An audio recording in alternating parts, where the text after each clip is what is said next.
people of the World Wide Web. So it's Cypher Sigma. It is the midweek or the hump day, as people like to call for you working folks out there like myself. It is Wednesday, and obviously we know that is a look what I've been watching. It's quite a hefty stack this week. I have been ploughing through them as best as I can, and not that it's a chore, but I am enjoying it. Plus, I'm trying to get some stuff for some videos up, so it's making me go. So we shall start off in reverse order. So first one, as it is, this hopefully should be out near around about the Halloween time. I've been revisiting some Halloween classics for me, and this is definitely up there. So this is the first movie in, hopefully when we get the third one, the Collector series.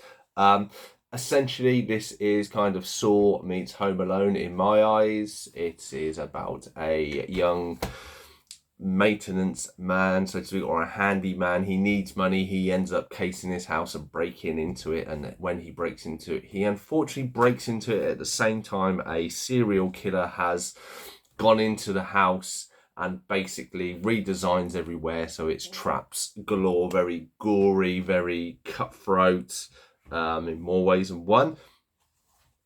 And obviously, it's very simplistic. The guy is kind of very skinny, all in black, has a kind of contorted mask, and his eyes glaze. I don't know if that's just a reflection of the lights or kind of an effect of the eyes that the person has.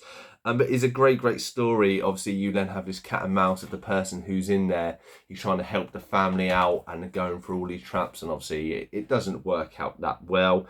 There is a further follow-up to this movie, and I think it's very clever how this concept was originally designed for Saw. It was meant to be a Saw movie. Unfortunately, the Saw team did not want it, so it was rewritten to become this, and The Collector. I love this film. Love the sequel, which I will be watching in a probably previous video, and then obviously there is a lot of development hell, scrapping, and they may be doing a third one, they may not. They have been doing it from 2022. We shall see. Next one, so I believe this was a gift from AJ's Movie Place. So this is the Steelbook of Pixels. So I love this film. Loved it back in the day. Obviously a big gamer. I'm more modern day than I am the classic stuff like Pac-Man and that. I have played these games. I have played them in an arcade when I was younger. But it's kind of a nostalgia, and I do love Adam Sandler. I do think this is one of his better movies overall. Obviously, it's got the kind of Donkey Kong arm there, which you know. I just think it is very clever. Obviously, quite a good cast are in there. Some of his usual friends, Michelle Monaghan as well. Next one I'd kind of had for ages. I hadn't really been too tempted to watch it, but then decided the other day, as it's one of the longer ones I have. So it's 7 Years in Tibet. It is the story of Brad Pitt, who is a mountain climber in 1939. Obviously, people, if you're into history, you know that's around about the time of World War II. Him and his friend basically are trying to climb this mountain. Certain stuff ensues. And then unfortunately they get dragged into the war as they are foreigners in a foreign country, and all the war that's going on, and China get involved and other stuff like this. So they kind of get stuck in Tibet and kind of have their lives progress there. Brad Pitt's character unfortunately doesn't find love, but he finds the Dalai Lama and has a big kind of connection to him. And obviously this is before the time that then the Dalai Lama then was relocated to, I believe, India now. This is basically a true story. As you can kind of see, the character is befriending the Dalai Lama, and I believe they are friends to the modern day of when this was filmed. That's not Brad Pitt and the actor, it is the real Dalai Lama and the actor he plays, and it's quite an interesting story. Doesn't go exactly where you would think it to do, and obviously it's kind of transparent of what life is in war. People do get shot and stuff like this, and it shows the harsh realities, which is not a nice thing to necessarily see, but these things did happen, and I think watching this stuff, understanding it, and hopefully that will put in people's mindsets not to lean towards this stuff in the future, even though we do have wars going on as we speak. Next one. So this is Simon Cox Invasion Planet Earth, or what was meant to be Kaleidoscope Man, which confused me mainly. So Simon Cox is a British independent storyteller, director, writer. He was at the local Milton Keynes Comic Con that I was working earlier this year, and this is where he was advertising this, and I didn't get to see, really basically talk to him. I only got to talk to him for like 10 seconds, 10, 20 seconds near the end because I was tidying up and he was there. He mentioned that obviously this was his latest movie. He's had it crowdfunded and that to get it done. It's on Amazon Prime, and I was going to watch it on Amazon Prime, but he told me he gets 6p for every time it gets watched. So I thought I'd actually buy the DVD. Hopefully this gets him a little bit more money. I didn't say figures. And it was not a bad watch. It's quite interesting to see how it was filmed. Obviously, it's a limited budget and stuff like that. It is a very interesting story. It's not exactly what you think. So it's a young lad and his wife on the day that his wife is pregnant with a new child after the loss of their old child.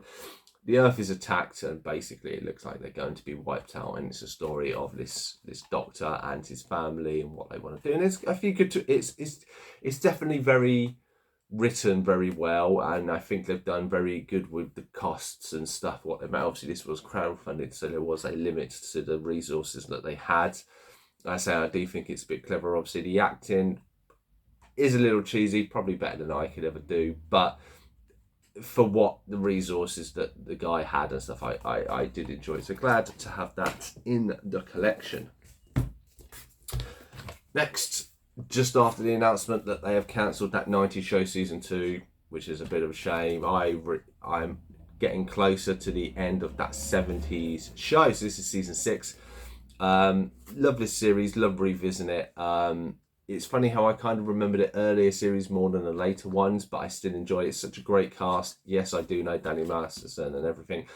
I watch this for the sake of the characters, not for the actual actors playing it. I do think, like, I have watched a lot of other stuff that we're in and that, and I just think this is well casted, well acted, and just an enjoyable series. This has always been my favourite series of all time to watch because it just is enjoyable and stuff like this. So the next one, my father-in-law, we were out and about at the previous weekend, and he was mentioning Jackie Chan. He said there's a Jackie Chan movie and it's like The Suit or something, and me and my wife had no idea what it was on about. What he actually meant was the tuxedo. So I pulled this out of the collection, having watched it probably many years ago. And me and my wife watched it, and it was all right. It's a fun Jackie Chan kind of story. I think the love connection in the end, the fact that the actor and actress are like 20 odd years difference, was a bit weird nowadays looking back on it, but it's all right as stories go. It's the kind of 90s Bond-esque supervillain and stuff, and I think the few of the other actors in it work quite well. So yeah, it's a enjoyable movie, kind of one to switch your brain off, turn on, and just enjoy for the sake of enjoying it. Final two, again, more stuff. Apologies, a lot of this stuff is gifted to me from AJ's Movie Place, and I'm not apologising for him gifting to me. I'm very thankful for it, but I like to kind of mention him on these. So the second to last one is Big Fish. So I'd never seen this. I think I had it on DVD, or I may not have even had it all, but he gifted me the Blu-ray, and obviously it's a thin one. So as I'm kind of downsize my collection, this works perfectly into it. I've never seen it before, didn't know what it was about. It's essentially about a dad. He tells very extravagant stories, and just after his kid's wedding, he's telling the same sort of story, which is related to a fish, of how he met the mother-in-law. The son is very upset that it's his dad, and he's like, his dad's hogged the limelight. And then they don't speak for 3 years. This is kind of the very short beginning of this film, and then he finds out his dad is really ill.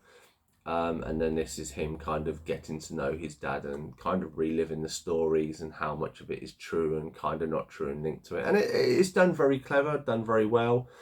I enjoyed it. I wouldn't say it's the most amazing film in the world. Personally, I do like Ewan McGregor and stuff like this. And I did, and it's a good movie, but as fantasy stuff goes, there's a lot of, or kind of the in your head and stuff, I think there's a lot of better ones out there, in my opinion. But I say, the fact I've never seen it, AJ's gifted to me, and I watched it and really enjoyed it. Obviously, it's won Golden Globes as well, so it obviously is a good film.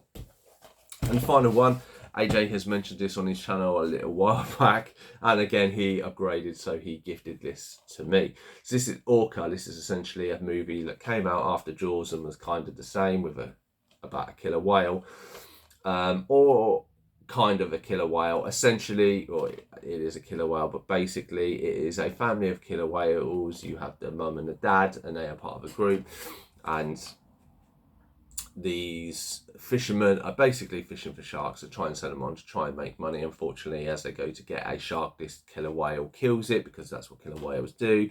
And he decides, also by talking to this kind of marine biologist who's into, that basically he gets in his head that actually if he got one of these killer whales and captured it and stuff like that and took it back to the mainland, he could get loads of money out of it. Unfortunately, he gets the wife instead of the husband, and she's pregnant, which leads to, as AJ said, a horrific birth. It's not horrific. It would have been back in the day, and I get that why. And then this leads the dad to basically go on a killer's spree, trying to get the guy who's killed it. And like horror goes, it doesn't end exactly as you end, and it was I enjoyed it for what it is. It very much is kind of a not low budget, a poorer version of Jaws. But again, something I've not even heard of. Glad to have it in the collection. Glad to have watched it. That has been a look what I have been watching. So, is there any, please, you agree, disagree? Let me know your thoughts and feelings in the comments down below. Otherwise, I've been Cypher Sigma Screen Time, and I shall see you in the next one.